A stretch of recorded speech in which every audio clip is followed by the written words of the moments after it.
Today, let's run through film critic Michael McNeely's recently watched list. He's got the top highlights of what's out there on those big screens. And Alex Smyth joins us with what's coming up on Parasport Nation. Hang around with us to take in the moving picture show.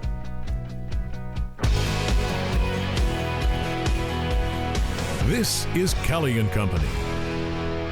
Amanda Shekarchi joining me on the show today. Amanda, how the heck are you?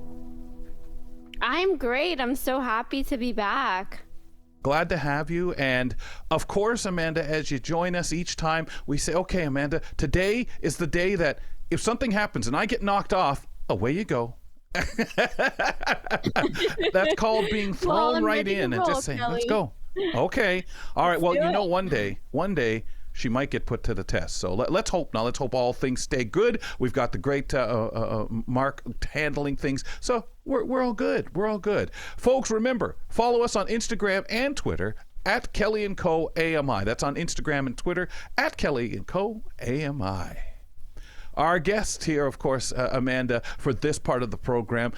How many audio described videos do you run into out there, folks? Well, there are artists out there who are trying, and music critic Amanda Shekarchi, which is the hat she's wearing now, as of course co-host on the program too, recently chatted with singer-songwriter Christina Martin.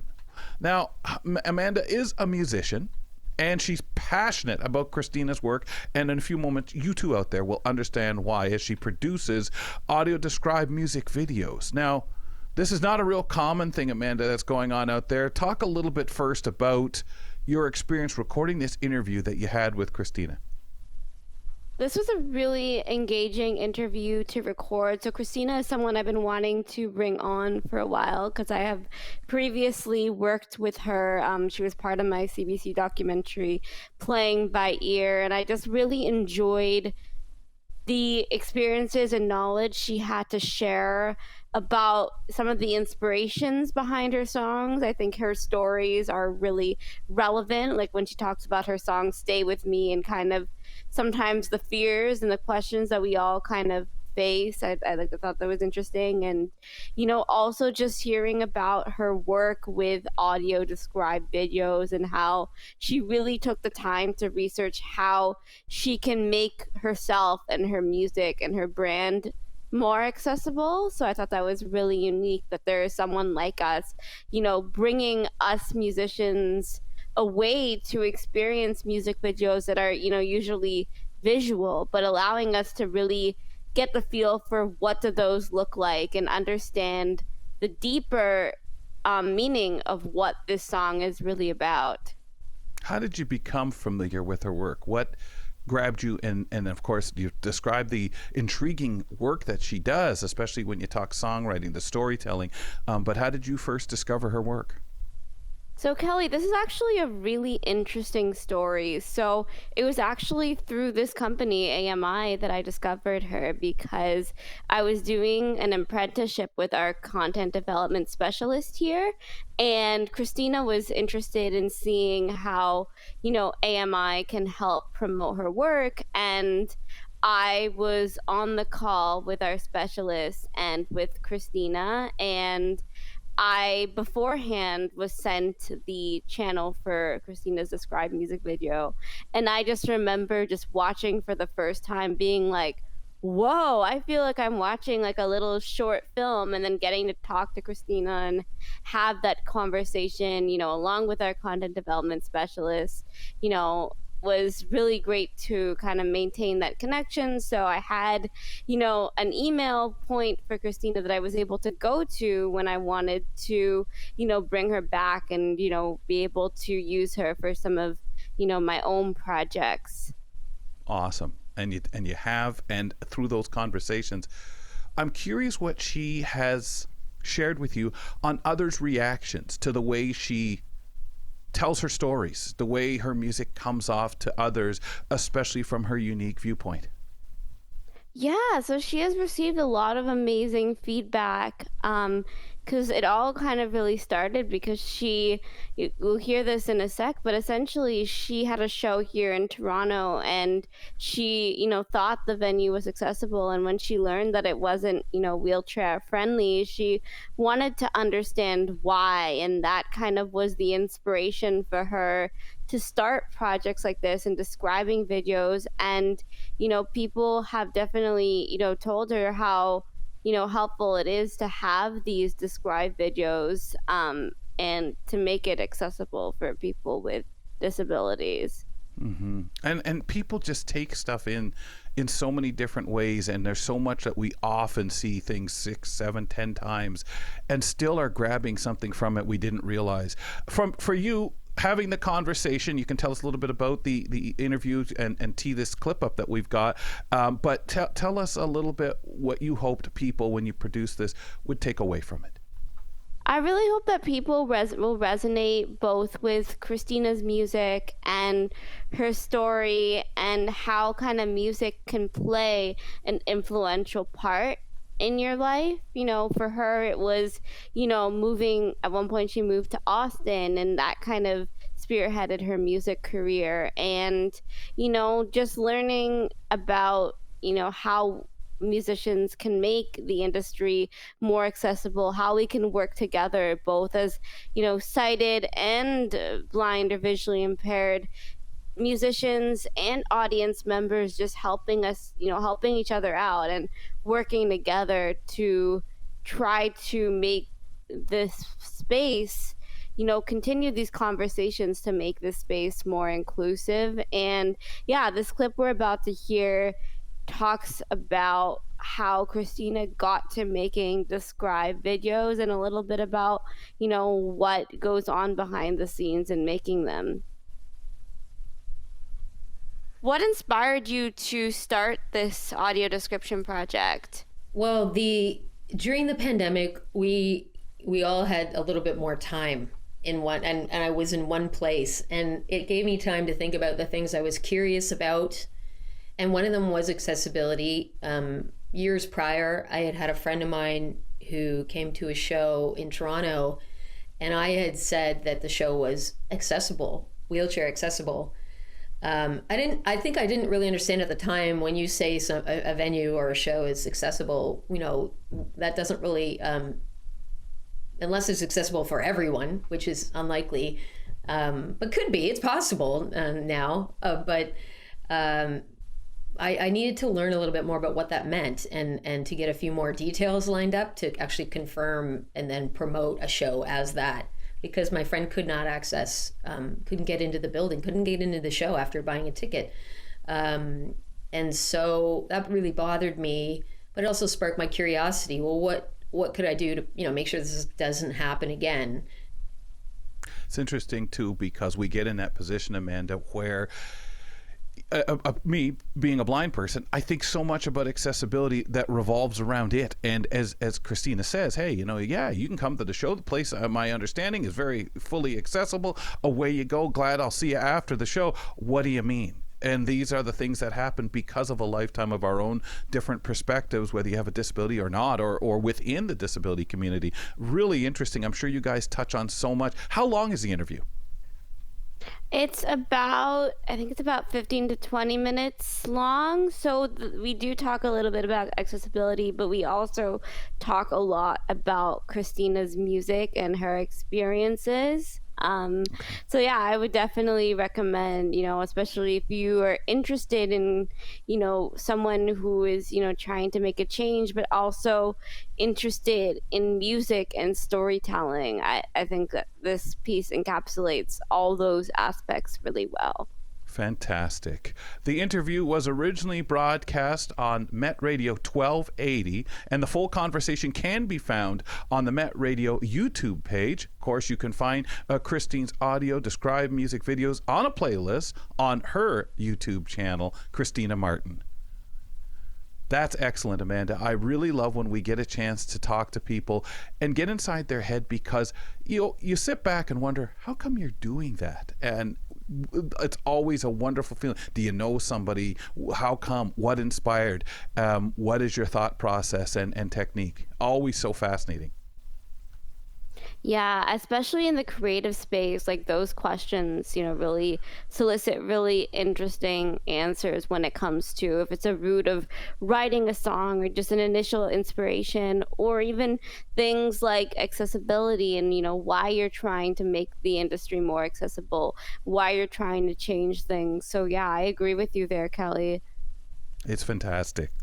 Folks, remember to check out our podcast from your platform of choice. You can also visit our YouTube channel and subscribe, and we'd appreciate that as well, because whenever you take in any of it, folks, you have a moment, maybe you can give us a rating, a review, some kind of comment. We'd always love to hear from you from our YouTube channel, or subscribing to the Kelly and Company podcast.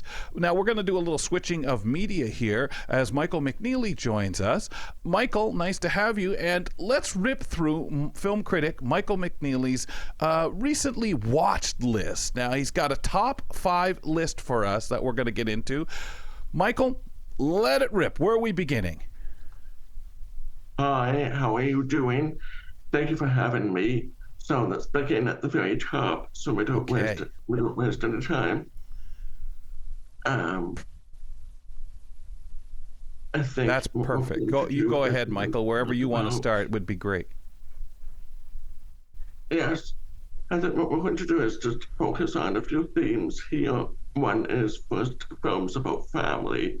So I've highlighted DD, which is a film about a young man who's going from grade 7 to grade 8. He is played by Isaac Wan, and his mother is a Taiwanese immigrant who has moved to the United States and is trying to raise her son and her daughter on her own. I think she's a single parent.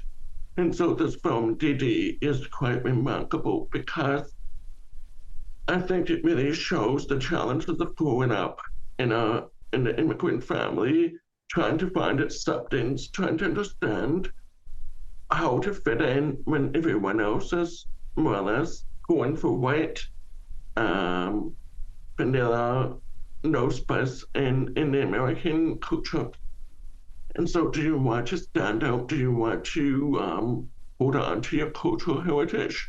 Or do you want to just fit in with everyone else? And DD, I believe, figures that out by himself. So I hope that would be a film that would interest both of you. Wow, it sounds interesting. Does it move fast? I mean, when you think of coming to another country, Amanda, Michael, I mean, all I think about is if you're trying to learn the language, trying to assimilate, or even hold on to your own culture, everything around you, the day-to-day, must move so quickly, Amanda. Yeah, because you're, trying to take it all in, and you're trying to learn, and you're trying to be part of something new while trying. I agree with you, because it's like everything is just moving while you're trying to play catch up in a way. Yeah, and I know, Michael, we think of the same, of course, with our disabilities, right? That if you were to move to a different place, different country, how do you assimilate or fit in or just get through your day-to-day? Yes, so let's move on to another film. Okay. And this one fits in more with people with disabilities. It's called The Remarkable Life of Evelyn. This is my number 1 choice. I was blanking on the full name earlier, but now I have it in my mind. And it's the reason why is because it was called Evelyn, Ibelin first, but now they've added The Remarkable Life of Evelyn, which I think is appropriate. You can find this film on Netflix. And the story is about a young man who has a degenerative muscle disability, and he knows that his disability is terminal, but he spends his time online making friends and developing connections that his family in real life doesn't necessarily appreciate, because they don't realize how much of a social life you can have online gaming. So I wonder if either of you have experienced that yourselves. I'm going to let you, Amanda, you're kind of probably a little more in that social world and talking, and I don't know if you do any gaming. I mean, I get it for people who, especially if they're not able to get out as much or suffering with pain and other things that forbid that. Your feelings, Amanda? Yeah, I feel like, when it comes to online relationships, I've definitely, met a couple, close friends. If it's, fangirling about the same music, the same books, the same Right. TV shows. And, most of the time it's really great experiences. You meet people from, I have a friend from Brazil and we're still in touch and we've just been talking virtually. I feel like it all kind of depends on who you're talking to and kind of being able to have that discretion and knowing, who you can trust or who maybe to steer clear from, because, sometimes online everyone is not what they seem. But Right. I feel like sometimes a harmless chat, is a good way to kind of, get to connect with someone and get to talk about things that you love. Michael, you've watched a lot of movies connected with disability over the years. How come this one for you jumps out and is your favorite of this bunch that you're talking about?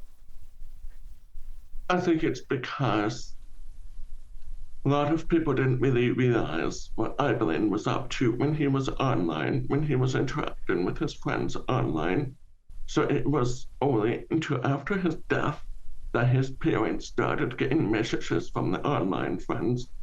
And I think, in all fairness, they were his family, those people that he was engaging with online, playing World of Warcraft, if I'm not mistaken. I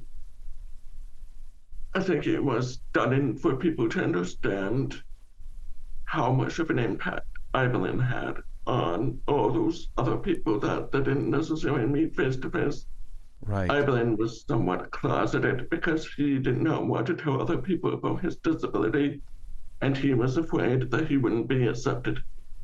But he was also closeted with his family too, because he didn't want to tell them what he was doing with his gaming. So I feel my heart breaks for Ibelin. And it's only that people understand his life after his past. So Okay, great. I think one of the Wow. interesting things is that he hoped a mother and a son bond, and the son had autism.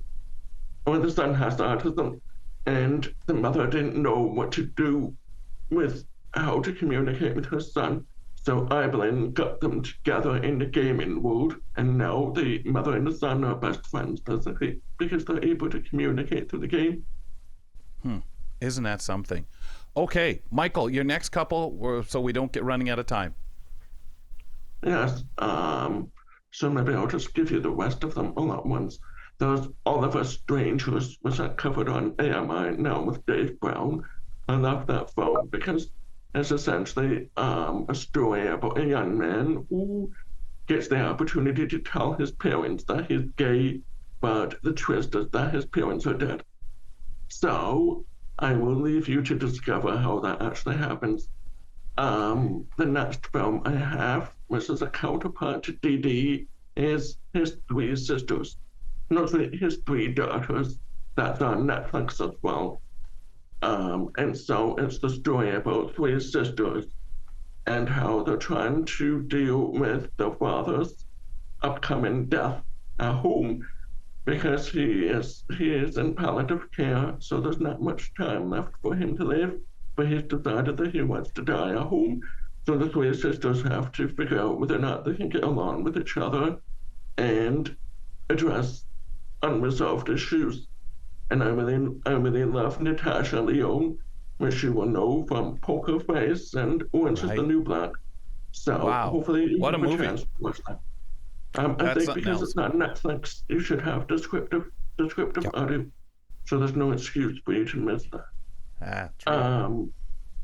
Number 4 for me, because I gave DD and his three daughters a tie, because I can do that. I'm very cheap. You make those rules. That's fine. That's good. We'll go by that.